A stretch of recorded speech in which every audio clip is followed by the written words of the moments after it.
Hey guys, I am Amrita Agarwal from Amrita Agarwal coaching centre. मैं daily अपने channel पे एसएससी सीजीएल टीयर 2 के प्रीवियस ईयर क्वेश्चंस लेकर के आती हूँ। इधर मैं जो पेपर सॉल्व करवा रही हूँ वो है एसएससी सीजीएल 2021 के मेंस का पेपर, जो 8 अगस्त 2022 को पूछा गया है। इस पेपर के सारे क्वेश्चंस के सॉल्यूशन आपको एक जगह मिल सके, इसके लिए मैंने एक प्लेलिस्ट बनाया है जिसमें अभी तक जितने भी मैंने इस पेपर के क्वेश्चन के सॉल्यूशन दिए हैं और आगे दूंगी, उन सबकी लिंक इस प्लेलिस्ट में मिलेगी। और प्लेलिस्ट की लिंक मिलेगी आपको आई बटन पे और डिस्क्रिप्शन बॉक्स में। आपको आई बटन पे और डिस्क्रिप्शन बॉक्स में एसएससी सीजीएल 2020 के मेंस के पेपर के सॉल्यूशन की लिंक भी मिलेगी। और जिन्होंने भी एसएससी सीपीओ का और दिल्ली पुलिस के हेड कांस्टेबल का फॉर्म भरा है, तो उनको मैं इन्फॉर्म कर दूं कि मैं डेली उनके लिए मैथ्स के प्रीवियस ईयर क्वेश्चंस लेकर के आती हूं, जिसके प्लेलिस्ट की लिंक आपको आई बटन पे और डिस्क्रिप्शन बॉक्स में मिल जाएगी। अभी मैं आपके लिए एसएससी सीजीएल 2021 के मेंस में आया हुआ ये क्वेश्चन लेके आई हूँ। क्वेश्चन है, radius of a large solid sphere is 14 centimetre. It is melted to form 8 equal small solid spheres. What is the sum of total surface area of all the 8 small solid spheres? कह रहा है कि एक sphere है जिसका कि radius है 14 centimetre. इससे मेल्ट किया जाता है और मेल्ट करके 8 स्मॉल सॉलिड स्फीयर्स बनाए जाते हैं। तो बताइए कि ये जो 8 स्मॉल सॉलिड स्फीयर जो इक्वल साइज के सॉलिड स्फीयर बने हैं, इसकी टोटल सरफेस एरिया क्या होगी।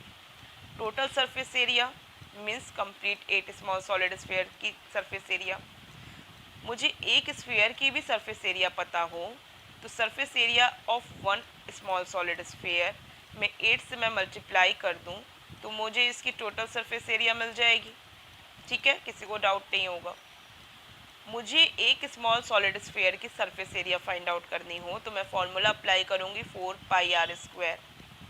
इसका मतलब यहाँ रेडियस पता होना चाहिए, लेकिन मुझे स्मॉल सॉलिड स्फीयर का रेडियस दे के नहीं रखा है।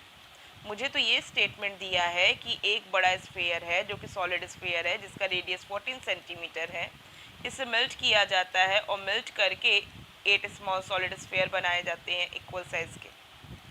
लेकिन इस स्टेटमेंट के आधार पे मैं स्मॉल सॉलिड स्फीयर का वॉल्यूम तो फाइंड आउट कर सकती हूँ, और क्योंकि वॉल्यूम का फॉर्मूला होता है 4/3πr³, उससे मुझे रेडियस भी फाइंड आउट हो जाएगा। और जब मुझे स्मॉल स्फीयर का रेडियस मिल गया तो मैं यहाँ पे पुट करूँगी सरफेस एरिया के फॉर्मूला पे और मुझे total surface area of all small solid sphere मिल जाएगा।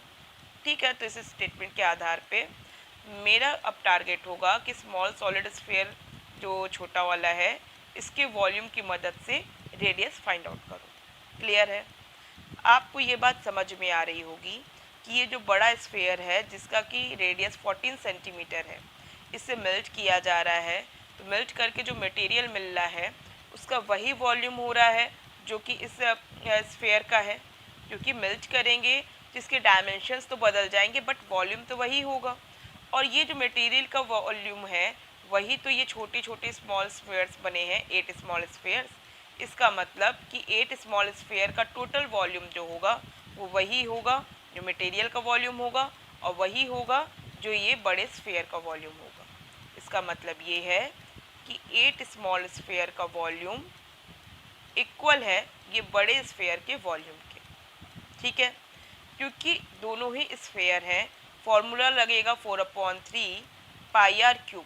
बड़े स्फीयर के वॉल्यूम के लिए πr³ में 14 क्यूब हो जाएगा, और स्मॉल स्फीयर के वॉल्यूम के लिए जब फॉर्मूला मैं पुट करूँगी तो 4/3π स्मॉल r³, क्योंकि यहाँ पे तो रेडियस मुझे फाइंड आउट करना है, मुझे दिया हुआ नहीं है।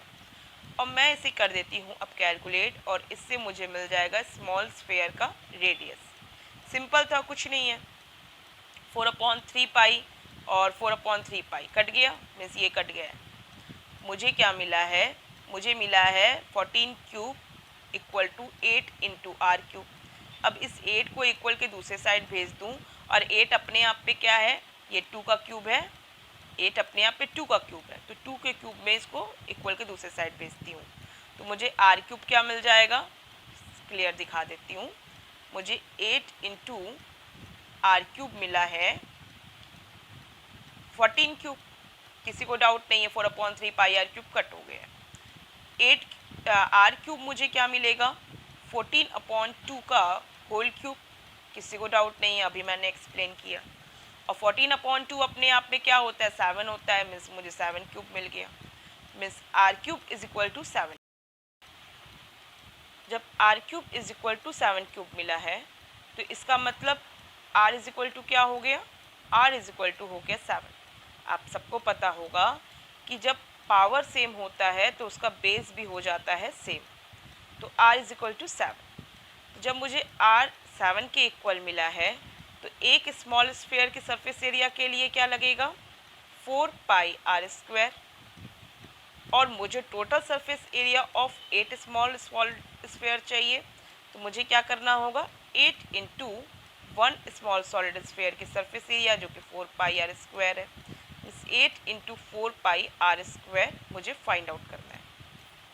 8 इंटू 4 पाई r स्क्वायर जो कि है टोटल सरफेस एरिया। 8 इंटू 4 पाई की वैल्यू रखूँ 22/7, r स्क्वायर मीन्स 7 स्क्वायर हुआ, मीन्स ये 7 स्क्वायर के स्क्वायर से ये 7 कटा। 8 इंटू 4 इंटू 22 इंटू 7, इसको मैं कैलकुलेट करूँगी तो क्योंकि यूनिट डिजिट मैं देख रही हूँ ये 3 जगह 8 है फिर 4 है, और मैं यहाँ पे देखूँ तो यूनिट डिजिट मुझे 8 के फॉर्म पे मिल जाती है। इसका मतलब मुझे इसका कैलकुलेशन करना पड़ेगा। तो मैं क्या करती हूँ 8 का 7 से मल्टीप्लाई करती हूँ, मुझे मिल जाता है 56, और 4 का 22 से मल्टीप्लाई करूँगी मुझे मिल जाएगा 88। 88 का 56 से करूँगी मल्टीप्लाई तो मुझे मिल जाएगा 4928, जो कि ऑप्शन सेकंड है। आई होप सबको क्लियर है। सिंपल क्वेश्चन था और किसी को कोई डाउट नहीं होगा। अगर किसी पॉइंट पे आपको डाउट लगता है तो आप मुझे कमेंट बॉक्स में दीजिएगा, मैं क्लियर करूँगी। और आपको वीडियो कैसा लगा, आपका जो भी रिव्यू है वीडियो को लेके आप मुझे कमेंट बॉक्स में दे सकते हैं। और अगर आपको वीडियो मेरा पसंद आया है तो इसे लाइक कीजिए, और आप चाहते हैं कि मेरे अपकमिंग वीडियोस आप तक ईजिली पहुँचे, इसके लिए आपको मेरे चैनल को सब्सक्राइब करना होगा और बेल बटन दबाना होगा। Thank you.